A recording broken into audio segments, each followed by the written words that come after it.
Hello and welcome to the latest episode of the Low Budget Review Show. I'm your host, Eric Smith, and today I am talking about Claws of the Cat by Susan Spann. This is a shinobi mystery, and it is from Minotaur Books. And this is a story that takes place in May of 1564 in Japan. And there's a murder in a tea house, and our main character is Hiro, who is a shinobi or ninja, and he's tasked with protecting a Portuguese priest named Father Mateo. Someone comes after this murder in the tea house. Someone comes to Father Mateo asking for help, and so Father Mateo and Hiro get dragged into this murder mystery, and it becomes much more personal when Father Mateo stands up for the murder suspect, and the son of the murdered man who wants revenge says, "Fine, essentially you have 2 days to prove to me that this person didn't do it. If not, I'm going to kill them and I'm going to kill you." And so Father Mateo and Hiro have to figure out if the suspect really did it or if it was someone else.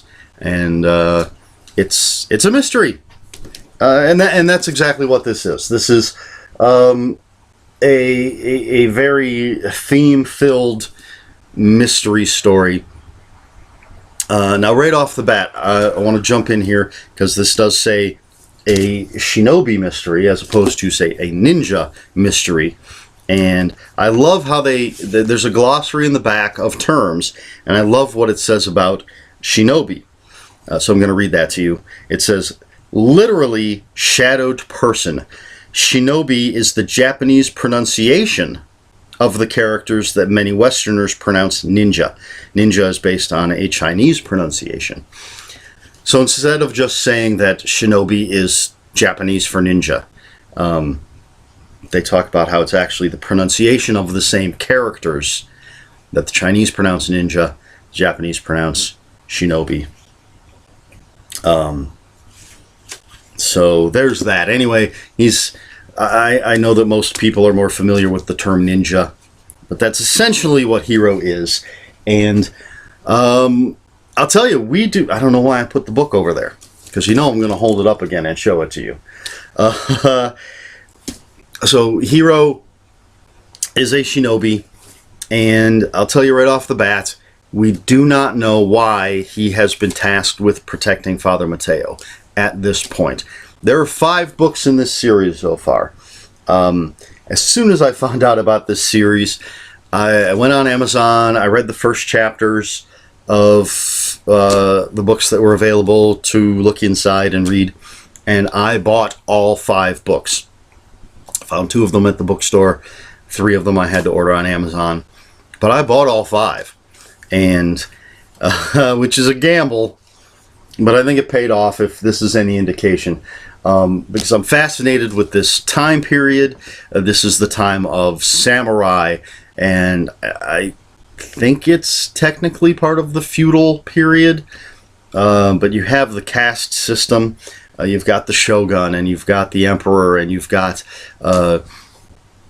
these divisions, these very clear divisions of levels of society, and it's a period that's always fascinated me. And so reading a mystery set in that time period was something that really grabbed me. And it's an interesting mystery. As I said, this a man is murdered in a tea house, and one of the girls that works at the tea house is the suspect, but Father Mateo has actually converted her to Christianity, which is why she asks for him. He does not believe that she did it. Hiro, frankly, doesn't care. His only job is to protect Father Mateo, but the father gets dragged in, which means Hiro gets dragged in, as I said earlier, and they have to figure out what happened. So in typical mystery fashion, they investigate, they question people, they look for clues, And it's interesting the way this happens in this period of Japanese society. Saying certain things, asking certain things are considered impolite. And so there are times when Hiro is impolite because, one, either he's become angry and doesn't care, or two, he does it for effect. But there are also points where he has to be more circumspect and work his way around these things that we would be considered impolite if he just came out and asked. We meet all sorts of interesting characters. The magistrate, some of the young women that work at these tea houses, and some straight up prostitutes, and the family of the murdered man has some very interesting characters. There's political intrigue, lots of political intrigue going on, and if you're at all familiar with this time period, I think I'm by no means an expert, but I do like the, probably best to say, romanticized version of this time period and samurai, because I know it's with a lot of historical periods that people seem to like. I don't think it's ever quite as cut and dry, black and white as we like to believe, which is why I say the romanticized idea of this period and of the samurai, because they weren't the amazing characters necessarily that we, especially Westerners, seem to think they are. I mean, all my knowledge comes from Kurosawa films and reading books like this. I have read a few that may have been historically accurate, but anyway,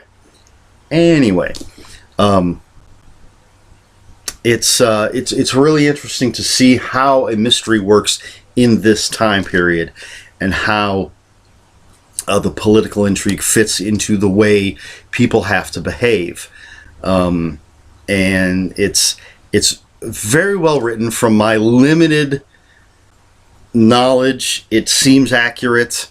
It does say on the back that Susan Spann has a deep interest in Asian culture. Excuse me, I'm going way too fast. Susan Spann has a deep interest in Asian culture and has studied Mandarin and Japanese. So I would say she knows more than I do about this, so I'm going to trust her. It's an interesting mystery in an very interesting setting.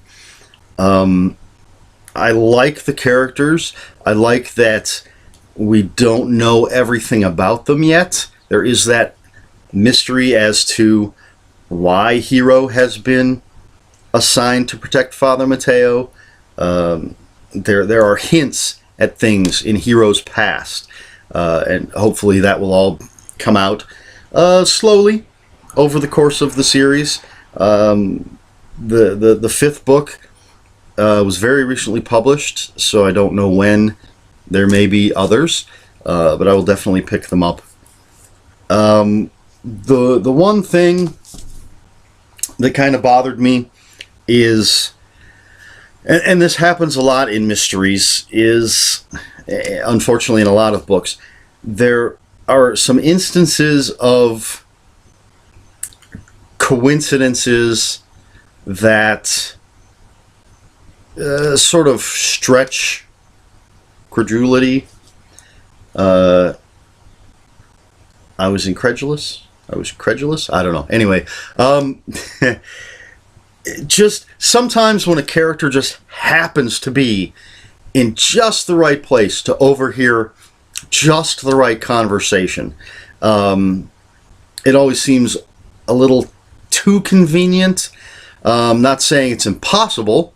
People overhear stuff all the time, and I do understand that you sort of have to compact things when you're telling these types of stories, but there are a few times where, say, Hiro just happens to be right there when people start talking about the thing he needs to hear.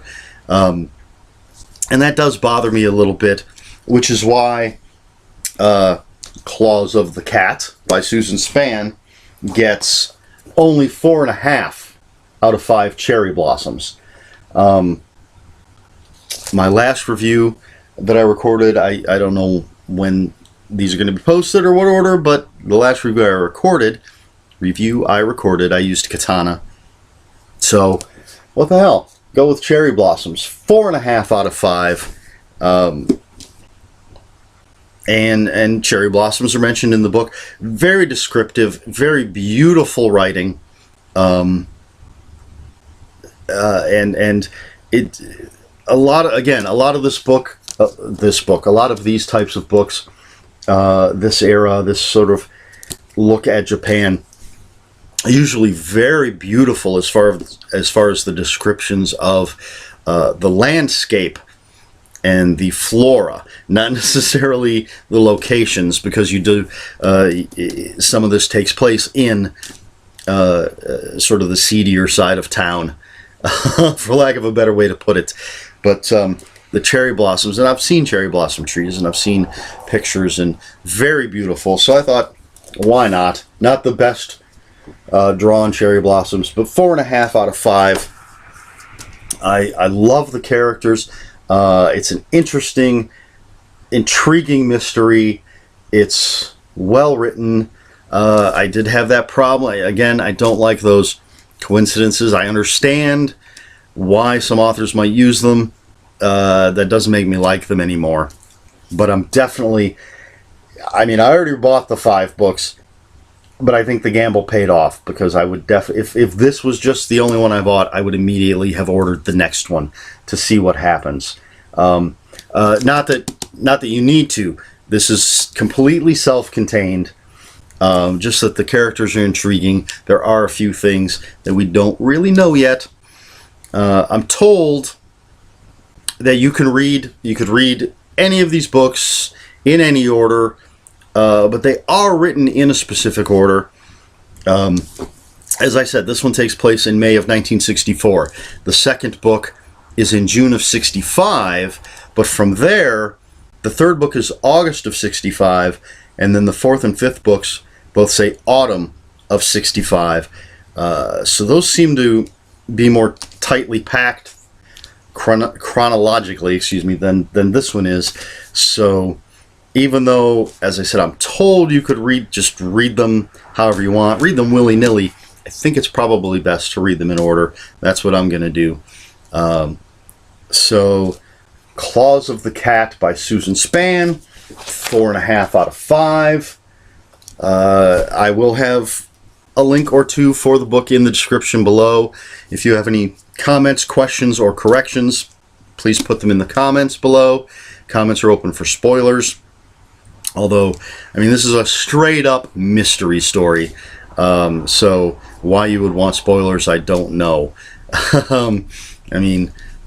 I could tell you who the killer is, but I'm not gonna.